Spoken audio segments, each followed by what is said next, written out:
Today, a complex Ukrainian drone operation unfolded deep within Russian airspace, targeting critical military logistics. The mission began when 6 Ukrainian UJ-26 Beaver long-range attack drones crossed into Russian territory with a singular, high-value objective: a 38-car military train laden with enough ammunition and fuel to sustain a significant offensive operation.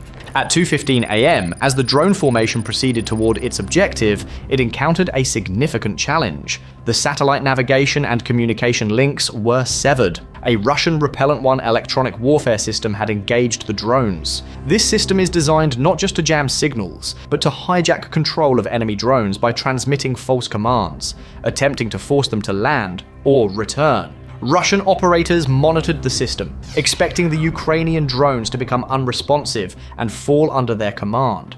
However, the hijacking attempt was unsuccessful. The UJ-26 Beaver drones are equipped with a frequency-hopping spread-spectrum communication system. This technology allows the drone's control signal to rapidly switch between thousands of frequencies per second. By the time the Russian Repellent 1 system could lock onto a single frequency, the drone's signal had already migrated to another, rendering the hijacking commands ineffective. Having overcome the electronic assault, the operational plan advanced to its next stage. The 6-drone formation split as planned. 3 drones, designated as the Southern Group, diverted to follow the course of the Severodonetsk River Valley. This route added approximately 40 kilometers, but was crucial for stealth, keeping them below the radar horizon of distant air defense systems by flying at a low altitude. Ukrainian intelligence had meticulously mapped the locations of known Russian radar installations, identifying corridors where terrain features and the Earth's curvature created significant blind spots. Navigating these corridors demanded extreme precision. Flying at 180 kilometers per hour, the pilots had to maintain an exact altitude. Ascending above 150 feet would risk detection by long-range systems like the S-300, while a deviation of even 1 kilometer could place them within the range of mobile systems like the Tor M2. Meanwhile, the Northern Group maintained a more direct course near the M4 highway, serving as a deliberate decoy. This split formation immediately presented Russian air defense commanders with a tactical problem. Radar operators detected the Northern Group and began vectoring Pantsir mobile air defense batteries for interception. This action committed valuable assets to one axis of attack, leaving the southern approach exposed. The Earth's curvature concealed the Southern Group. At their flight altitude of 25 meters, the physical horizon limited the detection range of ground-based radar to just 20 kilometers, effectively hiding them until their final approach. At 2:26 a.m., the Northern Group reached its primary objective, the Orlovsky Power Substation. Their infiltration was achieved using a technique known as radar gate threading, flying through radar blind spots and briefly ascending over a ridgeline for less than 3 seconds to get a navigational fix before descending again. This brief exposure is generally insufficient for automated air defense systems to classify and engage a target. 2 hastily deployed Zu-23 anti-aircraft positions defended the substation. The Zu-23 is a twin-barreled 23mm autocannon capable of firing 2,000 rounds per minute with an effective range of 2,500 meters. While less effective against modern jets, its high volume of fire is formidable against slower targets like drones.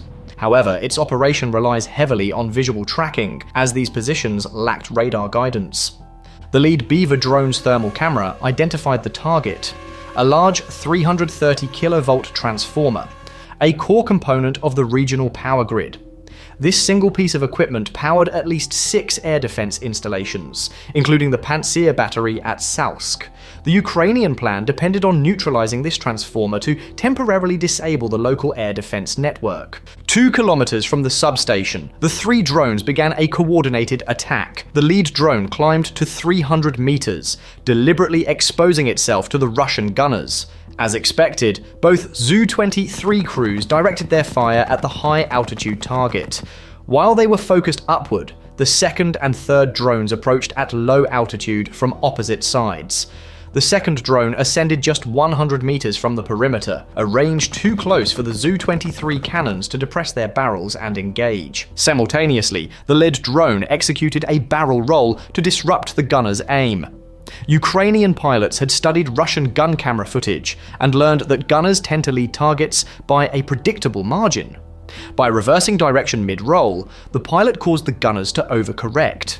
During this confusion, the third drone flew in from the east through a narrow 10-meter gap between high-voltage cables, forcing the defenders to hold fire to avoid damaging their own infrastructure. All three drones then converged on the transformer.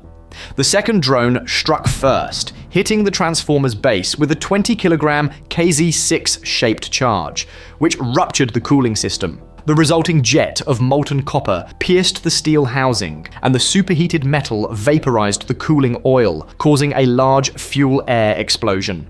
2 seconds later, the high-altitude drone dived and struck the transformer's top bushing. The third drone hit the control cabinet, disabling automated damage control systems.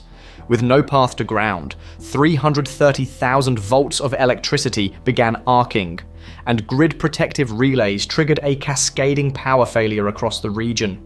At military sites, emergency generators were activated, but for the next 20 minutes, radar screens and computer systems would be rebooting, severely degrading the integrated air defense network. 7 minutes later, at 2:33 a.m., the Pantsir S-1 crew at the Salsk railway station was effectively operating blind. The power failure at Orlovsky had disabled their early warning radars and communication links.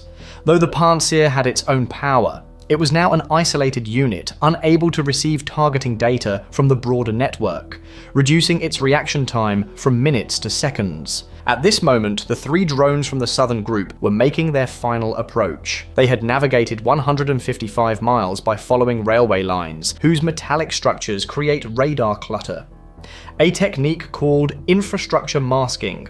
Their arrival was timed to coincide with the Pantsir crew's shift change at 2:30 a.m., a period identified by Ukrainian intelligence as a window of reduced readiness. Without GPS, the pilots navigated by identifying terrain features in the pouring rain. Aboard the Pantsir, a gunner spotted a flicker of heat on his rain-degraded thermal display. He slewed the turret, but the hydraulics felt sluggish on reduced power. The fire control computer, lacking primary radar data, struggled for 3 seconds to generate a firing solution from the optical feed. When he attempted to fire, the system failed as the battery voltage was too low. Switching to emergency power, he bypassed the safety interlocks and fired a 57 E-6 missile. The missile's radio command link failed after 400 meters, another consequence of the unstable power supply, and it flew harmlessly over the target. In response, the three UJ-26 drones executed a scatter tactic. One rolled left and dived, another moved right and climbed, while the third held its course. The gunner instinctively tracked the most visible target, the climbing drone. By the time he realized his error, the other two drones had moved out of sight. The $15 million Pantsir system had been neutralized as an effective defense.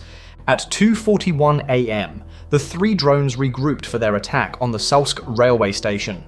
They approached from different directions and at staggered altitudes of 50, 100, and 150 meters, complicating any remaining manual defense efforts.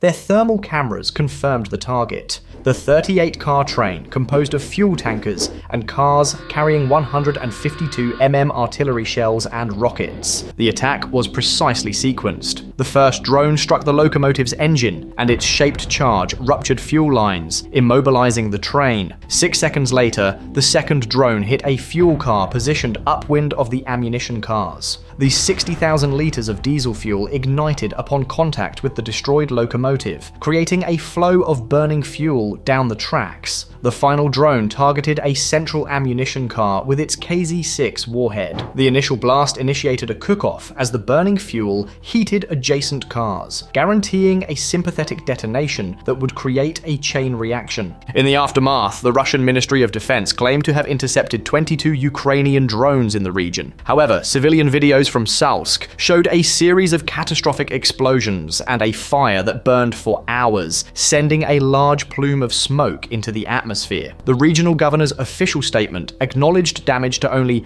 2 fuel tanks and a locomotive, a claim that contrasted sharply with the visual evidence of the successful Ukrainian operation. The financial impact of this single strike was significant. The neutralized Pantsir S-1 system is valued at approximately $15 million. The destroyed 330 kilovolt transformer costs an estimated $2, $3 million. The locomotive and 37 railcars add several million more. The most significant loss was the train's cargo.